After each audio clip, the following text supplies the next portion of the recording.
ක්‍රියාමාර්ගයක්ද? මේ විපක්ෂයේ නායකත්වය ගන්න. ඔව් විපක්ෂයේ නායකත්වය ගන්න අනිවාර්යයෙන්ම මම ගන්න සූදානම්. මේ රටේ මහ ජනතාව අතරමං වෙලා තියෙන රටට නිර්ව්‍යාජ අවංක ඒ වගේම රාජ්‍ය පාලනයේදී මේ අත්‍යවශ්‍ය දෙයක් තමයි මොකද පාරිශුද්ධත්වය. එහෙම ලංකාවේ කිසිම දේශපාලන පක්ෂයක් නැහැ. 72ක් තිස්සේ රට අනාදුනේ ඒකනේ. ගිහිල්ලා බලන්න ගෝල්ඩ් රිසර්ව් එක බලන්න. මම මේ කිව්වට Google කරලා බලන්න ලංකාවේ ගෝල්ඩ් රිසර්ව් එක මෙට්‍රික් ටන් 20 ගානක ඉඳලා දැන් බලන්න දැන් 6ට බැස්සා මේ ඊයේ පෙරේදා නෝන. කවුද මේව කන්නේ? ඒකම ඇති ඔබට රට ගැන තීන්දුවක් ගන්න. ඇයි මේ රටට මෙහෙම වෙන්නේ? අපි ඔක්කොම නිදාගෙන ඉන්නවා. කිසි කෙනෙක් මේ ගැන උනන්දු වෙන්නේ නැහැ. මම අද තිබුණා උදේ වැඩසටහන මම මේකෙදි කිව්වා. කොළඹ කවුද ප්‍රධාන තැනට එන්න මම දැක්ක දත්ත ප්‍රකාශ කරලා තිබුණා ප්‍රසිද්ධ කරලා විමල් වීරවංශ ගම්මන්පිල කවුද මේ? කවුද මේගොල්ලෝ? බරපතල අධිචෝදනා පත්‍ර මත මහා අධිකරණයේ නඩු රැසකට මුහුණ දෙන විමල් වීරවංශ ඇවිල්ලා කෙලින්ම මේ පොහොට්ටුවේ ප්‍රධාන අපේක්ෂකයා. ඔබට ලැජ්ජ නැද්ද මේ රටේ ජනතාවට මෙහෙම චූදිතයෙකුට මේ වගේ තැන්වල ඔබ පිළිගැනීමක් දෙනවා නම් ඔබ දෙන පණිවිඩය මොකද්ද මේ රටේ? ඕන තක්කඩිය කොරෙක් අපිට කවන්නේ නැහැ කියන එක. අධි නීතිපතිවරයා මහාධිකරණයේ අධිචෝදනාවක් එල්ල කරන්න යම් පුද්ගලයෙකුට බැලු බැල්මට ප්‍රයිමා ෆැසේ කේස් එකක් තියෙනවා. නිකම් වනල ගහන්න බෑ. පැහැදිලිවම නඩුවක් තියෙනවා නම් පමණයි අධිචෝදනා පත්‍රයක් දෙන්නේ. ගම්මන්පිල ඒ වගේ මම දැකලා තියෙනවා අධිකරණයට ආවා. උදේ ගම්මන්පිල ඕන්නේ චූදිතය ඇල්ල නගිනවා පොඩියට. ස්වාමීනි කියලා හිතනවා. මේ මිනිස්සු දන්නවා අපේ රටේ මිනිස්සු මොන තරම් අන්ධද කියලා. ඊළඟට හවතර කියලා පාර්ලිමේන්තුවේ ලොකු සද්දයක් දානවා. മന്ത്രിවරයෙක් එතකොට. මොකද මේ රටේ නීතිය? එහෙම වෙන්න පුළුවන්. රනිල් වික්‍රමසිංහ ඔබ දකින්න අර මහා බැංකු වංචා ලංකාවේ මහා බැංකුවේ අධිපති තනතුර ගන්න නම් ඔහුට ආණ්ඩුක්‍රම ව්‍යවස්ථාව ප්‍රකාර මාර්ග දින ව්‍යවස්ථාව ඔහුට දෙන්න පුළුවන් වෙන්න ඕන ගන්න පුළුවන් වෙන්න ඕන ව්‍යවස්ථාව ප්‍රකාර දියුරුමක්. ඒ දියුරුමේ කියන්නේ රටේ නීතිය ආණ්ඩුක්‍රම ව්‍යවස්ථාවට අංගව ලබ්ධ සාක්ෂියට අනුමත වෙමින් රටේ නීතිය ක්‍රියාත්මක තමන්ගේ ධූරයේ කාර්යකර්තාව කරනවා. මේ සිංගප්පූරුවේ ඉන්න මිනිහෙක් මේ රටට ගෙනහල්ලා දියුරුමක්වත් නොදී මේ අපි පාවිච්චි කරන මුදල් නෝට්ටු වල එක පැත්තක අස්සම් කරනවා මහා බැංකුවේ අධිපති කියලා කවුදයාගේ නම අර්ජුන මහේන්ද්‍ර අනිත් පැත්තේ අත්තම් කරනවා කවුද? රාජි කරුණානායක. අපරාධ නඩු වල චූදිතයෝ. මොකද්ද මේ රටේ තත්ත්වය කියලා හිතන්නේ? මම මේ කතා කරන්නේ අපරාධ කාරණා 225කට මේ රට කණ්ඩ දීලා ඊළඟට උල්ලු කහනවා ඡන්දයෙන් පස්සේ ඔබේ රටේ ජනතාවගේ පරමාධිකාරී බලය කොච්චර වෙලාවද තියෙන්නේ මේ රටේ? තත්පර 5කට අඩු කාලයක්. තත්පර 5කට කතරේ ගන්න විතරයි ඔබේ පරමාධිකාරී අධිකාරිය කියන්නේ ඔක්කොම ආයතන වලට ඉහළින් ඉන්න බලද නැහැ. අපේ පරමාධිකාරී බලය දෙන්නේ තත්පර 5යි. ඊට පස්සේ 225 රට ගන්න දෙනවා. ඉතින් මේක වෙනස් කිරීමේ අධිකාරිය කවුද? රටේ මහ ජනතාවට පැවරෙන්නේ. ඒකයි මම කිව්වේ ඔබේ ප්‍රශ්න පිළිතුර මම මේකට හොල වෙලා පුදා. මම මේ දවස්වල යනවා සෝෂල් මීඩියා වල ඇයි ජනතා විමුක්ති පෙරමුණේ නායකත්වයේ බාරගන්නේ නැත්තේ කියලා. මම මොනවද කිව්වේ? මට කිසි ප්‍රශ්නයක් නැහැ. හැබැයි අවංකත්වයේ නිර්ව්‍යාජත්වයේ නීතිය ගරු කිරීම පැහැදිලිව තියෙනවා. මට ඒක කොහෙත්ම පේන්නේ නැහැ පක්ෂේ නෑ. ඒකද මම මේ පක්ෂයට වෙන් කළා ගහන්නේ නැහැ. අනිත් පක්ෂ දෙක කරන දේම තමයි මේ කට්ටියත් එක්ක එකතු වෙලා කරන්නේ. එහෙනම් මේක තමයි මම කිව්වේ ගම්මන්පිල ඊළඟට වීරවංශ ඊළඟට එක්සත් ජාතික පක්ෂයේ කවුද මේවා? රනිල් වික්‍රමසිංහ නැත්නම් මේ පල් හොරෙක් මේ රටට ගෙයිද? රටට ගෙනල්ලා විනාශ කරයිද? ඒක නෙමෙයි මුලින් කියලා බලන්න. තව කවුද කතා කරන්නේ? මේ චාම්පික රණවක. එයා ගැන ඔබ දන්නවනේ. දැන් මේ ඔබ දන්නවා perverting the course of justice කියන්නේ දැන් මම වරදක් කළා. හරි මම වරදක් කළා අපරාධ වරදක්. මම අරනවා නම් අපේ මැක්සි අරනවා නම් මැක්සි ඔබ මේකට ඵලයන් ඉරේ. හරි මම මේ පවුල බරා ගන්නවා නම් ඒක බරපතල වරදක්. බරපතල වරදක්. ඔක අපි මුලදීම කිව්වා. මුලදීම කිව්වා එයා කරපු අවස්ථාව මම නැක ප්‍රසිද්ධිය කිව්වා සමාජ මාධ්‍ය ජාලාව සම්පිට තනවල සම්පූර්ණ මේකට වගකීම ගන්න ඕනේ කියලා. හැබැයි ජනතාව ඇතුළේට එළ මොන් කොහොමද පෙළෙන්නේ? ඔවුන් දන්නවා මේ රටේ ජනතාව ඒ තරම් මනසින් අන්ධයි කියලා. ඇවිල්ලා සම්පූර්ණයෙන්ම රටම වංචා කරනවා. දැන් නීතිපතිවරයා ඔහුට අධිචෝදනා පත්‍රයක් මත මහාධිකරණයේ නඩු පාවලා දෙනවා. මට අද කියනවා. හරිද මේ අද කාදිනතුමත් එක්ක සාකච්ඡාවක් තිබුණා උදේ. හරිද? දැන් මොහොත් යනවා ඔක්කොම ඊළඟට සිහිනයක් වවන ඊළඟ ජනාධිපති අපේක්ෂකයා. උදේ ප්‍රශ්නෙට තා වුණ පුණයක් එකතු ගන්න කැමති. මේ රටේ රාජ්‍ය පාලනය ගන්න කෙනා අනිවාර්යයෙන්ම පාරිශුද්ධ පුද්ගලයෙක් වෙයි. He has to be a spiritual figure. කුණු කන ප්‍රසිද්ධියේ කුණු කන මිනිසුන්ට මේ වැඩේ කරන්න බෑ. දැන් ඔබතුමාගේ පාඩේත් එක්ක දැන් ඔබතුමාගේ ඔබතුමාට අඳු ප්‍රස්තාව තියෙනවා. ඔව්. දැන් මේ කාරණාත් එක්ක ජනතා විමුක්ති පෙරමුණ එකඟ වුණොත් ඔබතුමාගේ ප්‍රතිපත්ති එක්ක ඉස්සරහට ඔබතුමා එකඟද? ඔබ අහපු ප්‍රශ්නේ ඉතා වැදගත්. ඔය සම්බන්ධයෙන් ජනාධිපති මැතිවරණයට ඉස්සෙල්ලා විජිතේවත් පක්ෂයේ මන්ත්‍රීවරයයි මමයි අර ඉන්නේ හිටිට ඔඩිටර් ජෙනරල් කවුද? තරචන්ද්‍ර මායාදුන්නයි අපි තැනක රැක්ුණා. අපි සාකච්ඡා කළා. මම කිව්වා මේක බය නැතුව ඉදිරියට ගේන්න මම ඔබට සම්පූර්ණ සහයෝගය දෙනවා. අපි රටේ වටින තරුණ ජීවිත එකපාරක් 60,000ක් විතර විනාශ වුණා. 20000ක් විතර විනාශ කළා. ඔවුන් කිව්වා මේක පවතින ක්‍රමවේදයට පටහැනි මේකට එකතු වෙන්න බෑ. එදා එහෙම ප්‍රකාශ කළා. ඒ කිව්වේ කවුද? දැන් මේ වතාවේ සජිත් ප්‍රේමදාස රටටම කිව්වා. ඔබ දකින්නද සන්ඩේ පත්තරේ සන්ඩේ ටයිම්ස් එකේ headline People's Constitution through a social revolution කියලා. කවුද කිව්වේ? සජිත් ප්‍රේමදාස. ඔහු මේක රටට ගෙනල්ලා මේක කවුද සම්මත කරන්නේ තියෙන්නේ? අපි හැදුවේ මේක ජනාධිපති මැතිවරණයේදී ඉදිරිපත් කළා මහ ජනතාවගේ ඡන්දයෙන් මේක සම්මත කළා. ඇයි? රටේ නීති සම්මත කිරීමේ බලධරය කවුද? මොකද ජනමත විචාරණයක් කියන්නේ. ජනතාව සම්මත කරන්නේ අවස්ථාවේදී. අපි ඒක ගෙනාව එක තමයි මොන ඔක්කොම බය වුනේ. හරිද? ඒක නිසා මම ඔබට කියන්න තියෙන්නේ මේ පාරත් ඔබට ඒකට මම ඇතුළු කරලා කියන්න මේ ටික. මේ පාර පාර්ලිමේන්තු මැතිවරණ සම්බන්ධයෙන් මට කතා කරලා කියනවා you did a stupid thing. You should have joined UNP and come to parliament. අනිත් මිනිස්සු කරන වැඩ කරන්නද අපි ආවේ. ඔබ දන්නා නෙල්සන් මැන්ඩෙලා කියන්නේ තමන්ගේ ජීවිතය අවුරුදු 27ක් ඉරේ හිටියා. පුදුමාකාර විදිහට මුළු සමස්ත ජීවිතේම කැප කළා. ඉතින් මේ වැඩේ තමන්ට පුළුවන් වෙන්න ඕන කැපකිරීමක් කරන්න මේ වගකීම ගන්නවා. ඒක කරන්න බෑ කුණු කන මිනිස්සුත් එක්ක එකතු වෙලා. අපි දන්නවා මේකේ තියෙන අවදානම. අපිට එන්න උනේ ඇයි ඉන්ඩිපෙන්ඩන්ට් පාර්ටි එකක් විදිහට. එතනත් මහින්ද දේශප්‍රිය සම්පූර්ණයෙන්ම අපි පාවා.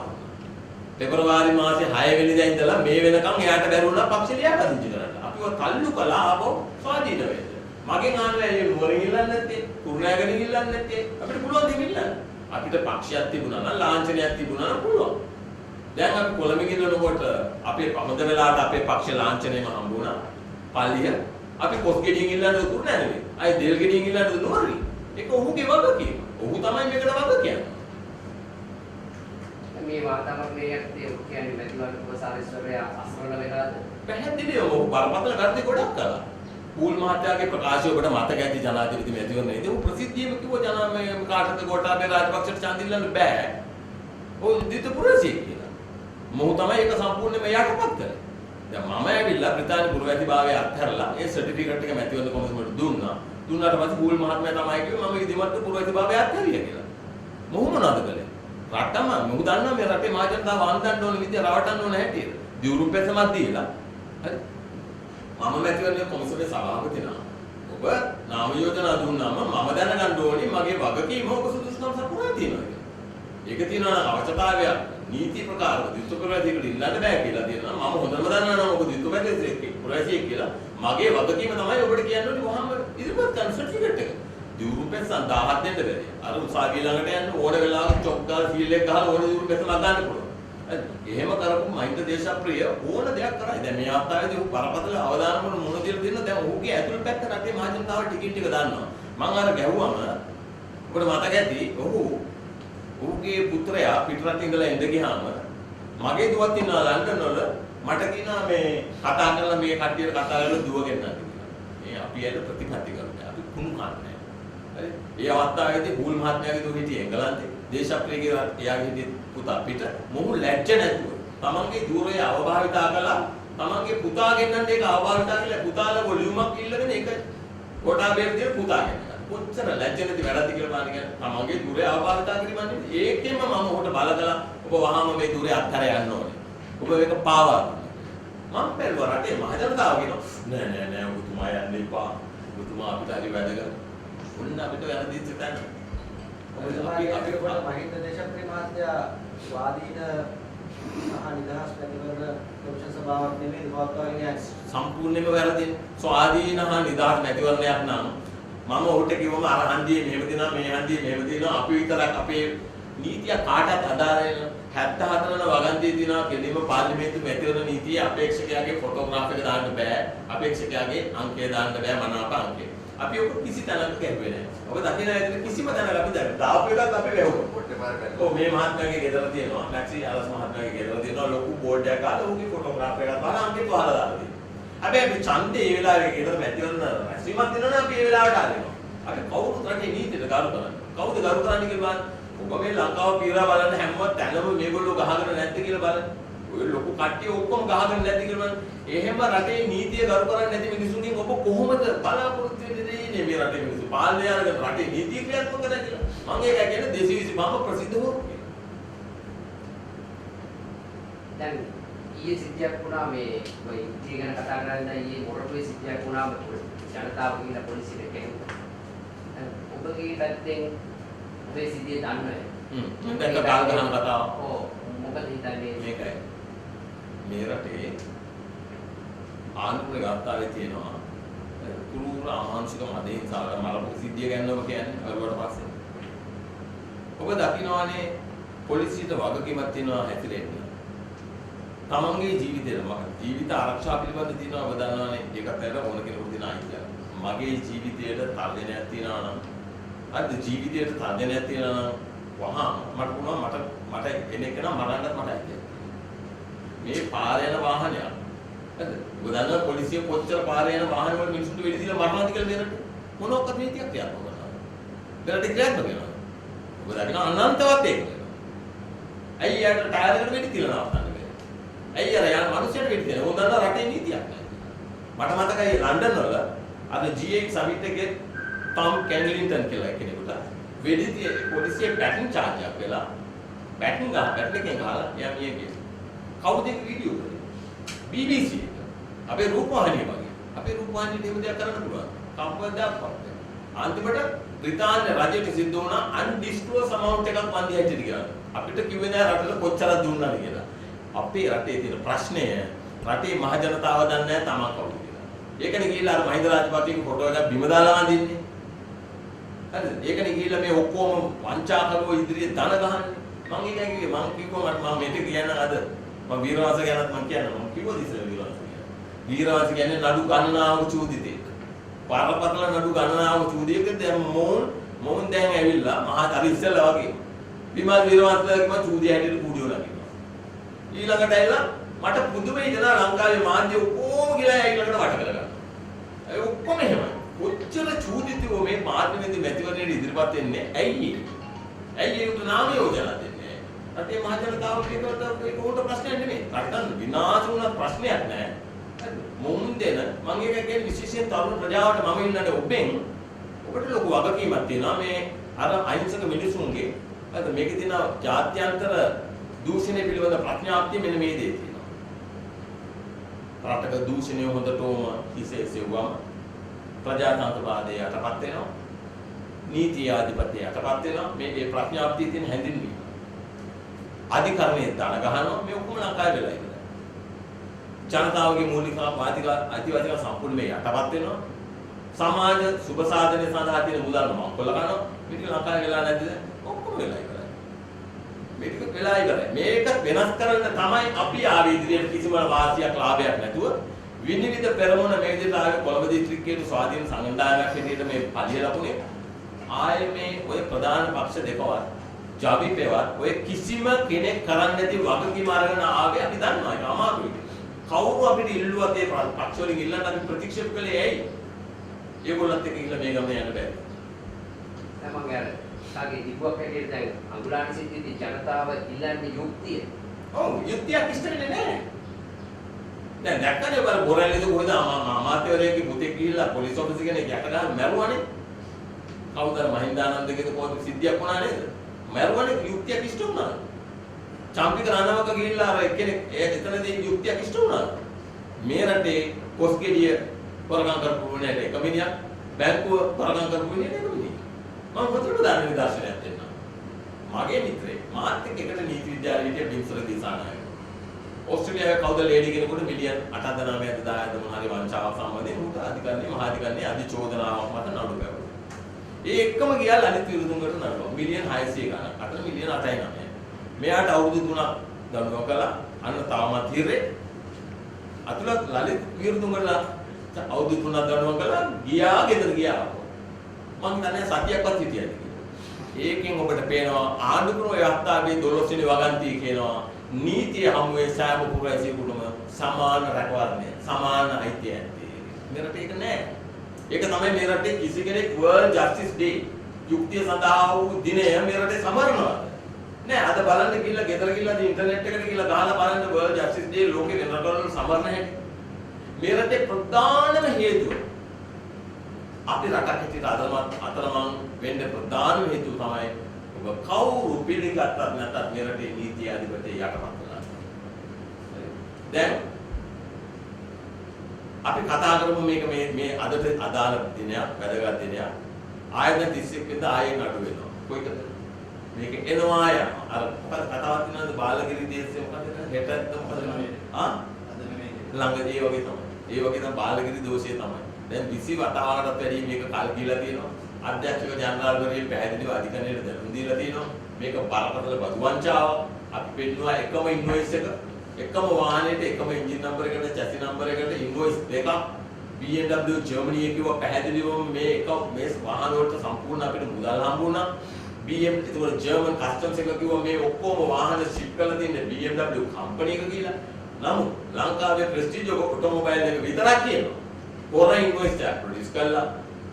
කම්පැනි එක BMW ජර්මනි නෙමෙයි වෙන කොහෙදෝ යන නැවිගාරය කියලා සමාගම නැති සමාගමක ඉන්වොයිස් එක ප්‍රොඩියුස් කළා. වටිනාකමෙන් මම එක පොඩ්ඩක් කියන්නම් ඔබට තේරුම් ගන්න. ඒ වාහනේ 1975ම ගෙනාවේ බදු සහන පර්මිට් වලට. ඒ බදු සහන පර්මිට් එකේ තියෙනවා වාහනේ වටිනාකම 100ට රුපියල් ඩොලර් 25000ට අඩු නම් වාහනේ වටිනාකම 170යි බදු ගෙවන්න. 25000ට වැඩි නම් 300ක් ගෙවන්න ඕනේ. ඔබ දන්නවා ඩීසල් වාහනයක තියෙන බද්ද. මොනවද මොන් කරන්නේ? 25000යි තියෙන වාහනේට 40000 50000 වාහනයකට 22500ක් දාලා හොර ඉන්වොයිස් එකක් කරනවා. අපි ওই ඉන්වොයිස් දෙකම අධිකරණයට පෙන්නනවා. මෙන්න එකම එන්ජින් නම්බර් එක. මෙන්න ඉන්වොයිස් දෙකයි. මෙන්න ජර්මන් කස්ටම්ස් එක මෙහෙම කියනවා. වාහන නිෂ්පාදකයා මෙහෙම කියනවා.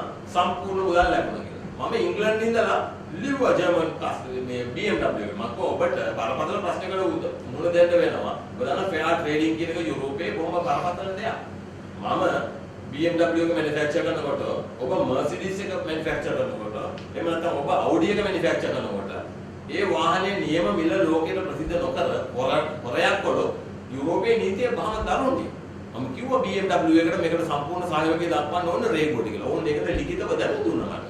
දැන් ඒ අනුව බිලියන 16ක බදු වංචාවක්. මම හන්දන් 1000ක තට්ටු 10ක රෝහල් දෙකක් හදන්න පුළුවන්.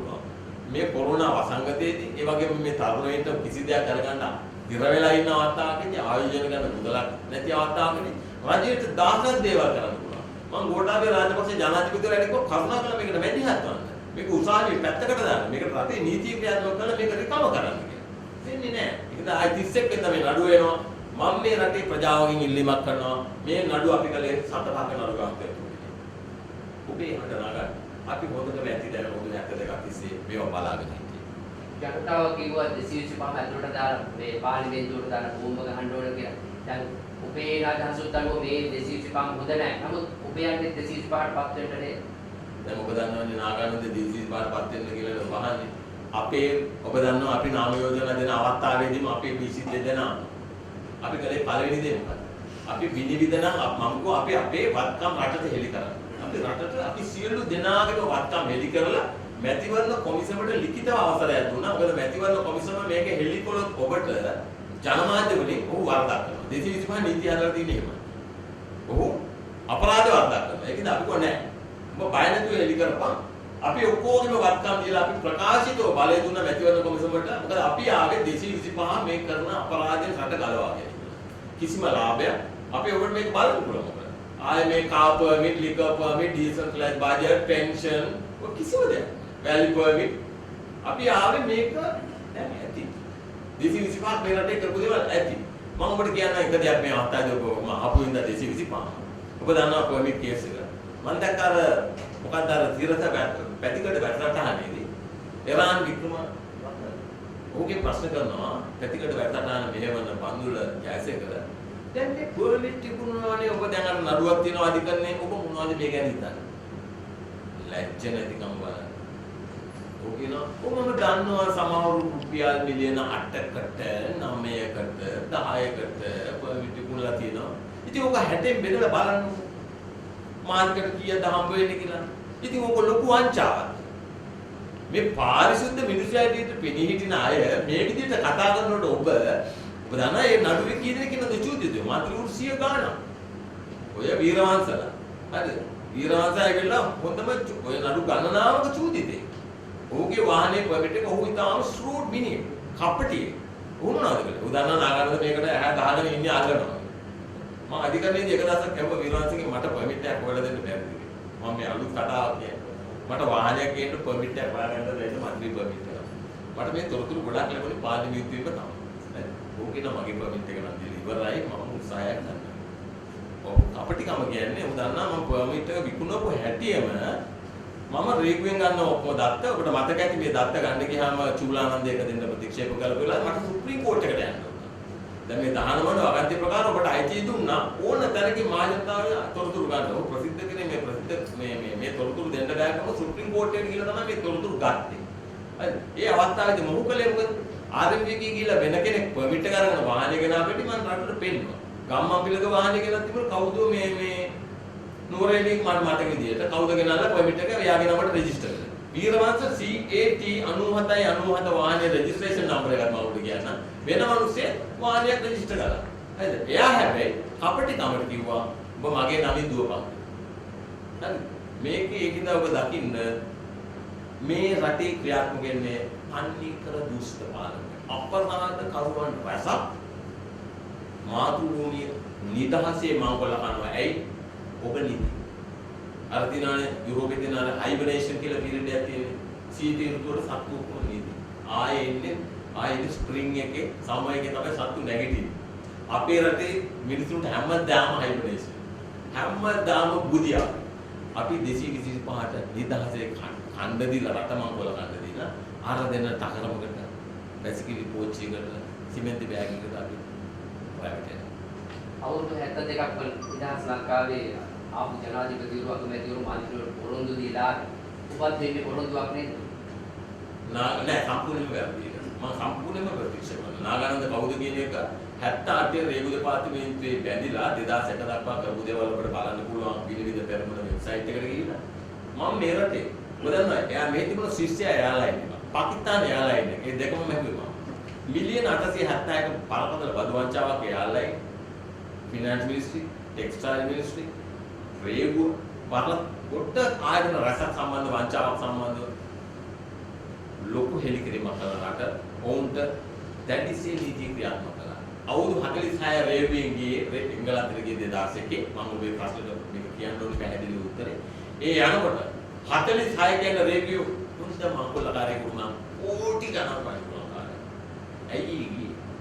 කවුද යන්න උපදෙස් දුන්නේ? කවුද යන්න බල කළේ? ඔබට බලන්න පුළුවන් කියලා මේක ඉන්ටර්නෙට් එකේ තියෙනවා. රේකු අධ්‍යක්ෂ ජනරාල් WDL කරලා ਉਹ ඉල්ලීමක් කරන බ්‍රිතාන්‍ය රජයට මට මේ නිලධාරියගේ ජීවිතය ආරක්ෂා කරන්න කියලා. ਉਹ රටින් පිට කරන්න. එහෙ ගිහිල්ලා ආපහු කළේ ඔක තමයි. ඒ ගිහිල්ලා අපිට බලන්න පුළුවන් බ්‍රිතාන්‍ය රජයේ ප්‍රසිද්ධ කියලා තියෙනවා මේ නාගානන්ද ගැන පිටු 13ක වාර්තාව. ඒක කියනවා උන්ට අපිට අදහන්න බෑ මෙහෙම නිලධාරියෙක් මේකට අහිමි කරගත්තා කියලා. එහෙම කියනවා. ආවේ 2009 මහින්ද රාජපක්ෂගේ ඉල්ලීමට ලලිත් විදුගුරුගේ තමයි ඉල්ලීම කළේ. ඇවිල්ලා මේ රට ගොඩ ගන්න එන්න. ඔහු කිව්වා clarion call to all Sri Lankans living abroad to return to motherland and serve. ඒක යාර. මම උත් එක තිබුණා 1-to-1 සාකච්ඡාවක් තිබුණා මහින්ද රාජපක්ෂත්. මම උට කිව්වා මේ මම නම් දෙකක් මතක් කළා. ලී කුවන් යූ මහතිර මොහොමඩ්. රට ගොඩ ගන්න නම් දැඩි පාලනයක් අවශ්‍යයි. නීතිය තිත්තටම ක්‍රියාත්මක. ඔබ පැහැදිලි ස්ථාවරයක ඉන්නවා නම් මම රේගුවේ සම්පූර්ණ සහයෝගය දෙනවා. මම රාජපක්ෂ දෙක කරන්නේ. ඒ මිත්‍යාවෙන් අන්දයි අපි වෙනුසුන අපි අනුකම්පා කරනවා. මොකද මිත්‍යාවෙන් අන්දයි රටක් අනාගතය. ඒ ඇවිල්ලා 2001 2009 2020 වෙනකම් මොනවද කළේ? මේ රටේ මහ ජනතාව වෙනුවෙන් නඩු 20 ගාණක් ශ්‍රේෂ්ඨාධිකරණයේ අභියාචන අධිකරණයේ විල්පත්තු නඩුව පර්මිට් නඩුව ශ්‍රේෂ්ඨාධිකරණයේ මිනිස්සු කාරු දූෂණ චෝදනාවත් නඩු පාවන්නේ ඔක්කොම. එහෙම මිනිහෙක් කරයි. එහෙම මිනිහ පාර්ලිමේන්තුවට ගිහලා කුණු කන වැඩේට එකතු වෙයි. කවදාකවත් එකතු වෙයි. ඔබයයිද පර්මිට් මේකේ බලන්න මේ ව්‍යවස්ථාව උඩට බලන්න. ඔය වැලි පර්මිට් ඩීසන්ට්ලයිස් බජට් පෙන්ෂන් කාපොත් මොනවාද? පාර්ලිමේන්තුවට අපි මොනවද යෝජනා කරන්නේ? ගෞරවාන්විතව මේ තමන්ගේ ධූරයේ කාර්යකර්තව්‍ය ක්‍රියාත්මක කරන්න කැමති මාතෘභූමිය යමක් කරන්න පුළුවන් අය. මේක ක්‍රියාත්මක වෙච්ච කෙනා 225 කවුරුත් ඇප්ලයි කරනවා. ඇයි? වැඩක් නෑ. දැන් ඉන්න අය ඉස්සෙල්ලාම දෙනවා පිස්ටල් එක. මහ ජනතාවගෙන් ආරක්ෂා කරන්න. ඇයි මංකොල්ලේ නිකන්? අපි යනවා. මහ ජනතාව සාහිත්‍යය දුන්නා.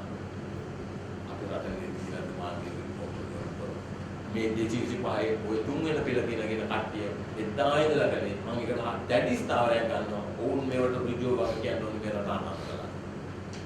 ඔබ මෙච්චර වෙලාවක් කියපු දේවල් අහලා මිනිස්සු ඔබ ගැන විශ්වාසය තියයිද ඔබ යවයිද බලන්න. ඒක රටේ කරනවා. ඒක රටේ කරනවා.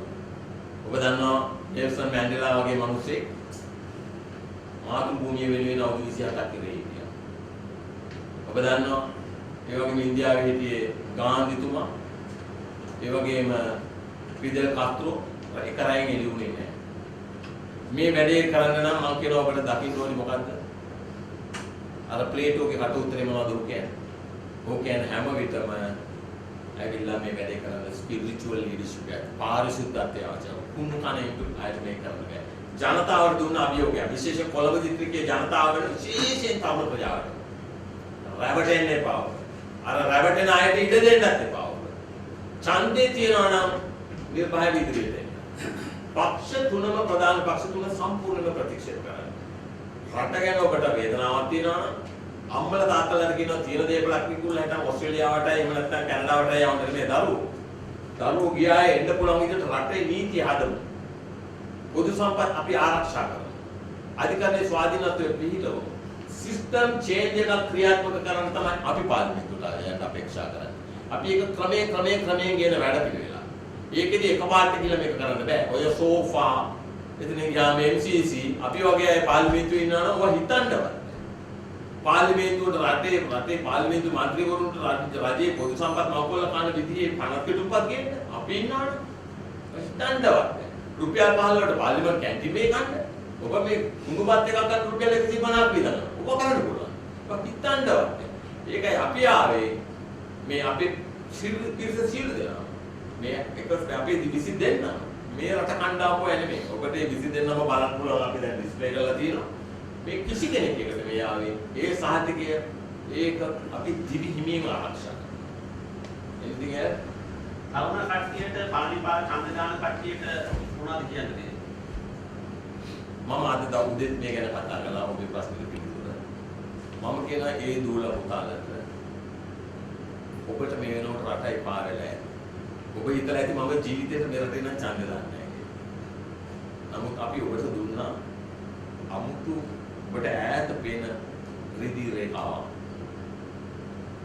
මම 100% එකගයි මේ රටේ දේශපාලනය කියන අන්තිම පිළිතුරු විශ්ය. ඒක තමයි අපි ඉන්නේ ස්වාධීන පක්ෂ නැහැ. ස්වාධීනවාදී උකුම් කන ඇතික අපිට යන්න කේත් අපි කැමති. මම කියන මේ දූල පුතාට නිර්භාගයේ තීන්දුවක් ගන්න. අර රැවටෙන ජනතාව රැවටෙන්නේ ඇයි? ඒකත් තියනවා දූෂණය පිළිබඳ ප්‍රඥාවතිය. ජනතාවගේ කොඳුනාටේ කැඩිලා තියෙන්නේ ආත්ම ගෞරවයේ බිඳවැටලා තියෙන්නේ ආත්ම අභිමානයේ බිඳවැටලා තියෙන්නේ සුදුටුම දරිද්‍රතාවයෙන් පත් කරලා දුක්පත්කමට පත් කරලා ජීවිතේ ගැට ගහගන්න බැරි වුණාම ඕන විදියට දණි වැටෙනවා. ඒක තමයි ඒකට උන්ට අපි දොස් කියන්න බෑ. ඒ තැනටපත් කරලා තමයි මූණ හැමේ දණි වැටෙන ජනතාවක් අපිට ඇති කරලා තියෙන්නේ. තරුණ ප්‍රජාව වන ඔබට දිනව පරපතල වගේ දිනවා. ඔබේ සිහිනයක්. ඔබේ සිහිනයක් තියෙනවා මේ රටේ. ඔබේම ව්‍යාපාරය පටන් ගන්න. ඔබේ සිහිනයක් තියෙනවා මේ රටේ. ඔබට ආයෝජනයක් කරන්න ගත්තාම සාධාරණ පොලියකට ගන්න. යුරෝපයේ රටක 100ට 2-3ට ගන්න පොලිය ඔබට මේ 118 ඉස්සර ගන්න සිද්ධ වෙලා තියෙන්නේ. ඇයි? මේ රටේ ක්‍රමවේදයක් නැති නිසා. ඔබේම ව්‍යාපාරය පටන් ගන්න, ඔබේ ජීවිතය සුරක්ෂිත කරගන්න. මේ ව්‍යවස්ථාව ගැන එතනදී වචනයක් කියන්න. දැන් කියන ව්‍යවස්ථාවෙත් තියෙනවා. මේ වචන මේ විදිහටම තියෙනවා. මම අර වචන දෙයක් කිව්වා මොනවද? ආත්ම ගෞරවය ආත්ම අභිමානය. ඒ වගේම නිවාස තමන්ට වෘත්තියක්, ඒ වගේම ඊට ගැලපෙන පඩියක්, ඊළඟට ජීවන තත්ත්වයේ නගා සිටවීම, ආර්ථික අභිවෘද්ධිය, අධ්‍යාපනය, සෞඛ්‍ය මේ ඔක්කොම ව්‍යවස්ථාවේ තියෙනවා. හැබැයි ඒ ව්‍යවස්ථාවේ තියෙනවා 29 වෙනි වගන්තියෙන් කියනවා මේවා රට කලේ නැහැ කියලා ආණ්ඩුව විරුද්ධව නඩු දාන්න බෑ කියලා. අපි ඒවා ඔක්කොම ඒ ඇදපු දැරියා. අපේ සංකල්පය මොකද්ද? එකම රටක්, එකම ජාතියක්, එකම නීතියක් විසේ මානව නීති තියෙනවා. මේ සිස්ටම් චේන්ජ් එක කවදාවත් කරන්න බෑ. මම ඒකින්ද ඔබට කියන තරුණ ප්‍රජාවට ඔබ නිර්භය වෙ විතර වෙන්න. අපි ඔබේ වගකීම ගන්නවා. ඔබට ව්‍යාපාරයක් කරන්න අවශ්‍ය නම් ඒකට අපි ඒකට සුදුසුකම් අපි ඒ විදිහට හදන්න. අද උන්ට දෙන්නේ නැහැ. මම ඔබට කියන්න ඕනේ මේ ප්‍රශ්නෙට. අද ඔබට දෙනවාද හයි ස්පීඩ් ඉන්ටර්නෙට් ඇක්සස් එකක් දෙනවද මේ රටේ? ඒකත් කපලා පැය ගාණක් දීලා ඒක යාපතේ ඉන්ටර්නෙට් එකේ වැඩකුත් නැහැ. ඔබට ආයෝජනයක් කරන්න නම් ඔබට යම් දෙයක් අධ්‍යයනය කරන්න නම් ලෝකයේ අද ඕන තරම් ইনফরমේෂන් තියෙනවා. ඒවට ඔබට ඇක්සස් නැහැ. ඒක නැති කරලා තියෙනවා. අපි මේක හදමු. මම කියනවා මේ දූල පුතාලට විශ්වාස කළ හැකි කෙනෙක් හැර මේ ඡන්දයේදී කිසිම දේශපාලන පක්ෂයකට මේ ඡන්ද පාවිච්චි කරන්න. Yes, anything else? Yeah. දැන් මේ රජයේ ඔව්. දැන් මේ රජයේ පත් වුණොත් මේ NCC ගිවිසුම ක්‍රියාත්මක කරයිද? මොකක්ද අද කාර්යලතුමත් එක්ක කතා කරපු ප්‍රශ්නයක්. මම දැක්ක මෙහෙම කියන්නේ. ඔබට පේන්නේ නැති ජනාධිපති කවුද? ඇමරිකන් එම්බසි එකේ එම්බැසඩර් හැමතැනම දැන් වැඩමුළු තියාගෙන යනවා මේ MCC ගිවිසුම එක ප්‍රොමෝට් කරනවා.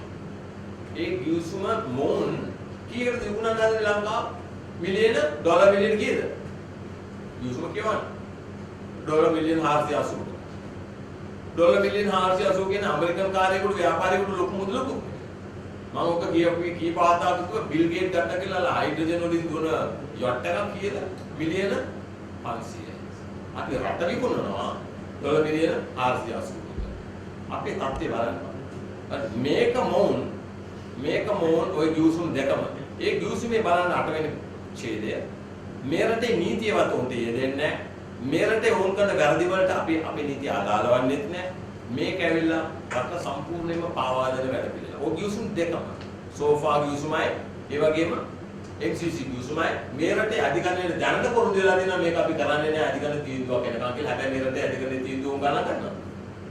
ඔබේ ප්‍රශ්න කරනවා මේ පාර්ලිමේන්තුව ජනාධිපතිවරයා ලංකාවේ අධිකරණයේ ගණන් ගන්නවා. අර 2017 සැප්තැම්බර් මාස 8 වෙනිදා අධිකරණයේ තීන්දුව දුන්නා ඡන්ද කාල දාන්න බෑ. ඡන්ද කාල දාන්න ඕන නම් 3න් 2ක් ජනමත විචාරණයක් අවශ්‍යයි කියලා. සෝරි. මොනවද උන් කළේ? කළාද? අධිකරණ තීන්දුව අල්ලලා කානු දිසි කරලා ඡන්ද කාල දැම්මේ නැද්ද? කළේද නැද්ද? ඉතින් මේ රටේ නීතියක් තියෙන්න ඕනි. ඔබ කියන විදිහට සෝෆා එක යට ගන්න. සෝෆා එක අල්ලලා දිසි කරන්න. MCC කාලවල විසි කරන්න රටේ මහ ජනතාව තමන්ගේ අයිතිවාසිකම් ගැන දැනුවත් ජනතාවක් වෙන්න. එහෙමනම් ඕනියට. එහෙම නැත්නම්